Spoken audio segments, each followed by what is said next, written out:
ओम शांति। आज हम चारों आपस में मुरली का डिस्कशन करेंगे। तो देखेंगे बाबा ने आज मुरली में बाप रूप में, टीचर रूप में और सतगुरु रूप में क्या कहा है। तो बाप रूप में बीके सोफिया बहन बताएंगे कि बाबा ने आज क्या कहा। बीके सोफिया बहन। ओम शांति। आज बाबा ने बाप के रूप में कहा कि मैं सिर्फ बच्चों से ही बात करता हूँ और किसी से बात नहीं करता हूँ। वह कहते हैं कि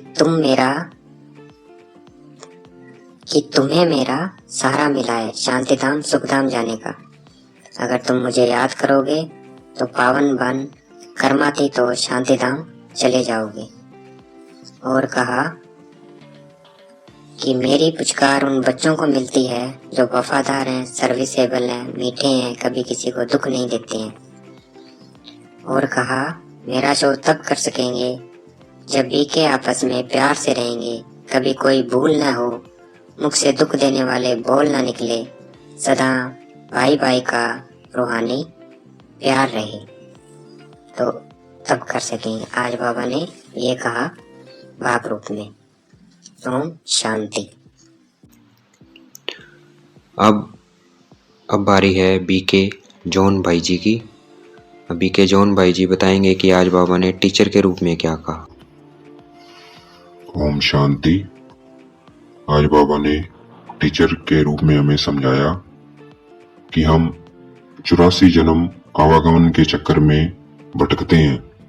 सतयुग त्रेता में तो हम खुशी खुशी शरीर लेते हैं और छोड़ते हैं। तो टीचर कहते हैं अगर सारा दिन हम अपने को आत्मा समझे तो वो खुशी हमें वापस आ जाएगी जो सतयुग त्रेता में थी, क्योंकि आत्मा अविनाशी है, वह कभी नहीं मरती है और उसका पाठ भी अविनाशी है। जब हम अपने को आत्मा समझते थे तब हम बहुत ऊंच कुल में थे। अब अगर फिर से आत्मा की प्रैक्टिस करते रहेंगे तो उस उच्च कुल में चले जाएंगे, वहां का राज्य भाग्य मिलेगा और शरीर भी नया मिलेगा। तो इस शरीर को भूलना है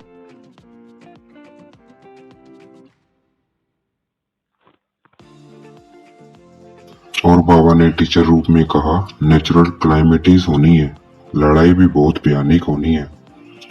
उससे पहले हमें कर्मातीत स्थिति को पाना है। और बाबा ने टीचर रूप में कहा कि इस पढ़ाई का एम ऑब्जेक्ट लक्ष्मी नारायण जैसा बनना है, तो मनमना भाव और मध्याजीव भाव होकर रहना है।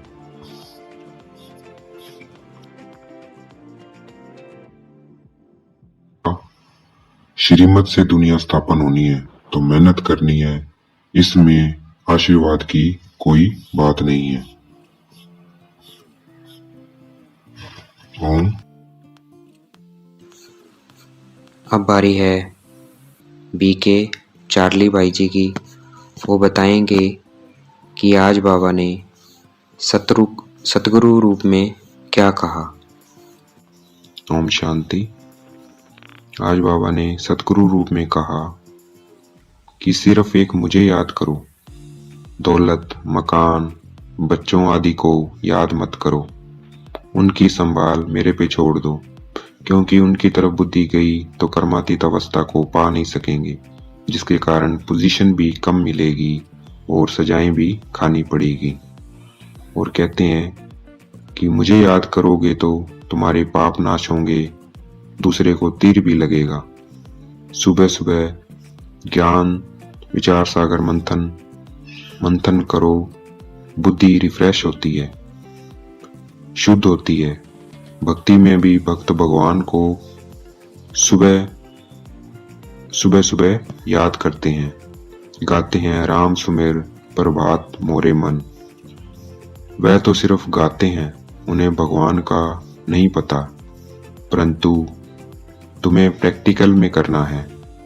द्वापर कलयुग में भी में भक्ति है, सतयुग त्रेता ज्ञान वहां ऐसे नहीं कहेंगे।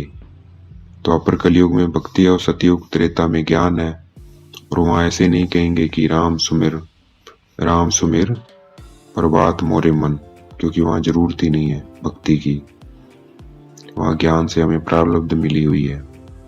तो ये भक्ति और ज्ञान का राज हमें समझाते हैं। और बाबा ने सतगुरु रूप में कहा कि मरुआ मौत मुलुक का शिकार, ये गायन उनके लिए है जो श्रीमत पर चलते हैं, उन्हीं को खुशी रहेगी।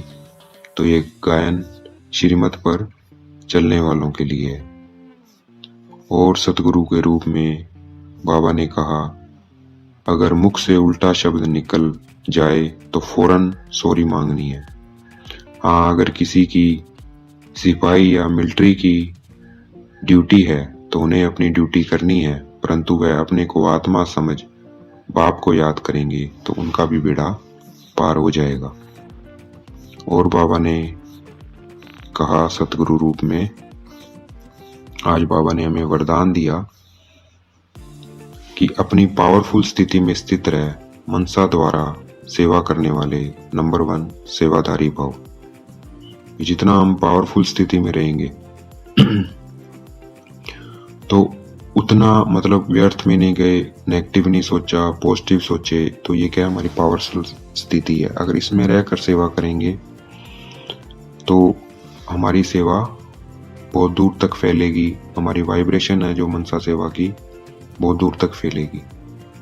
तो वो मनसा सेवा करने वाले क्या है, नंबर 1 सेवाधारी हैं, बन जाएंगे, क्योंकि मनसा सेवा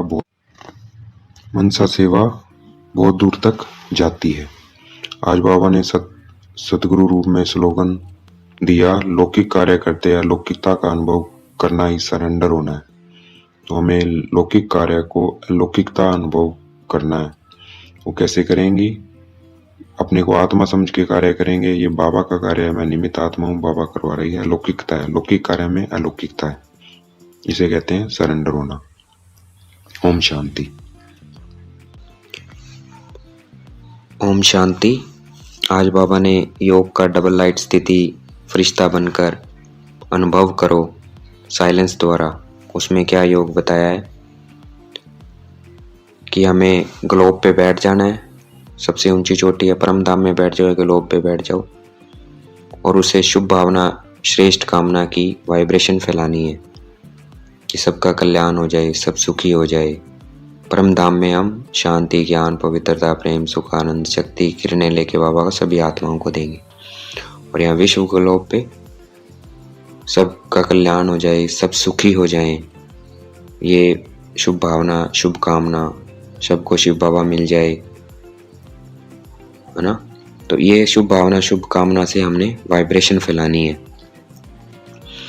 और जितना हम बाबा की श्रेष्ठ मत पर चलकर ये वाइब्रेशन फैलाएंगे उतनी ज़्यादा ये पूरे विश्व में फैलेगी। तो आज हमें ये अभ्यास करना है, ऊंची स्थिति में बैठकर, ग्लोब पे बैठकर, सबसे ऊंची स्थिति है ग्लोब, विश्व का ग्लोब पे बैठ के हमें ये शुभ भावना, शुभ कामना की वाइब्रेशन फैलानी है। अपने आप को आत्मा समझ बाबा के साथ कनेक्ट होकर डबल लाइट बनकर पूरे विश्व में आज हमें प्रकाश देना है। अच्छा, ओम शांति।